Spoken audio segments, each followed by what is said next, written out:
Hi, this is TapCat, and today I want to talk to you about the Lamplighters League and the tower at the end of the world. The gameplay is almost impossible not to compare to XCOM, but it's wrapped in a skin that mashes up Lovecraft, the League of Extraordinary Gentlemen, and maybe a dash of Indiana Jones thrown in. And it's created by Harebrained Schemes, the studio that brought us the Shadowrun series of CRPGs and 2018's BATTLETECH. If any of that sounds interesting, then stick around because I've scoured through the 2 trailers they've released so far to find every scrap of information buried amidst all of those quick cuts, and I'll share all of it with you over the next 10 minutes. We'll cover the story, the characters, turn-based combat, and a new real-time infiltration system. There's a lot we don't know, of course, but there's a surprising amount of information packed into just a few minutes of trailers. So without further ado, let's dive in. The Lamplighters League is set in an alternate history version of the 1930s, where magic exists and is very powerful. The bad news is that an evil cult is on the brink of gaining complete control of it and will dominate the world if they succeed. The worst news is that they've already killed off the best of the best who are trying to stop them. Our last hope for victory is to recruit the best of the worst as our last line of defense. We'll have to rely on thieves, traitors, and other unsavory types to save the world from seemingly unbeatable enemies. And based on the trailer, it looks as though one of their coping mechanisms will be to dish out plenty of snark to each other to help lighten what might otherwise be a pretty grim mood. And this will not be a small, localized conflict. Our little band of misfits will carry the fight all around the world in a variety of missions. If you want to know more about those missions, then stay tuned, but first let's talk about the characters in the game and how they're set up. The trailer gave us a surprisingly generous glimpse of no less than 10 character profiles. The names and character images are a nice preview, but what really caught my eye was the other information on those screens. For example, we can see on the left side of the screen that each character gets somewhere in the neighborhood of 16 to 17 skills that they can unlock. There's also an undrawn hand, but the symbols we can see are vague enough, I can't really say whether they represent abilities, some sort of resource, or what. Working our way across the screen, you'll notice a number of stats under the character name. There's a health value, a defense rating, an attack type ranging from melee and close range all the way out to long-range sniping. The second from the right looks like it may be a damage rating, and the final value is most likely the number of tiles you'll be able to move each turn in combat. Down below, we see a small bar of weapon mods. I won't pretend to know what most of them are, but it does look like Molotov cocktails are in the mix, along with brass knuckles and a fairly wide variety of other goodies. But wait, there's more. Each character will receive abilities based on their class. We can see that there are saboteurs, bruisers, and sneaks that have been revealed so far, but characters are not just a product of their class. Each of them have different weapons that affect how they'll function in combat, as well as both passive abilities and a signature cooldown ability.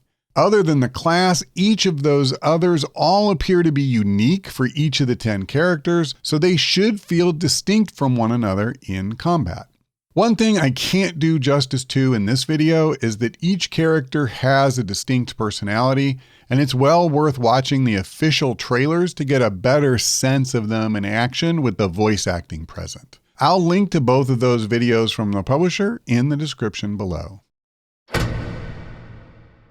The small amount of footage available from the headquarters shows more than a touch of DNA from the XCOM series. There's a map of the world, multiple missions to choose from, and each mission offers different rewards.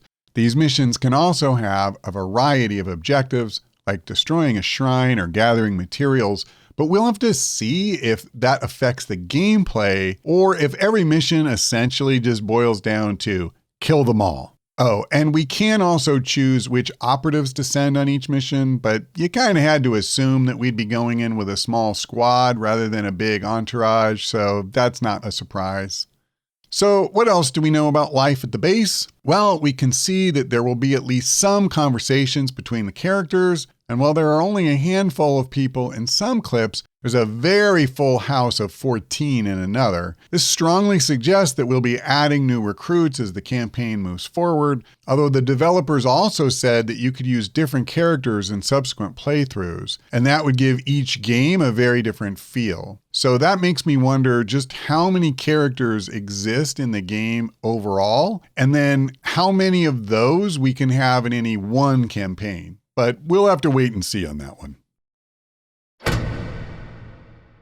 If you're looking for proof that Lamplighters League won't feel like an XCOM clone dressed up in new clothes, then the infiltration mechanism should give you reason to be hopeful. When you arrive at each mission, the first phase will involve moving through the map in real time in an attempt to isolate and pick off enemies before the turn-based combat throws you into the deep end. This reminds me somewhat of Mutant Year Zero, where you could use stealth to isolate enemies, but you'd have to start turn-based combat to actually take them down. Here, it looks like we'll have a variety of stealthy ways to chip away at the enemy numbers before things get loud.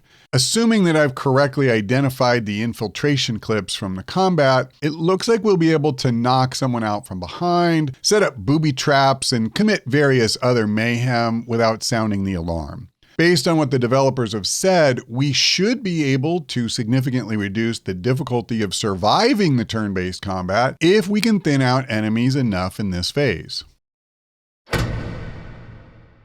Combat will look very familiar to anyone who has ever played XCOM, although it reminds me even more of Mutant Year Zero, at least so far. There's a lot we don't know, and it's very possible that some unique aspects will be revealed as we get closer to release, but let's go over what we do know so far.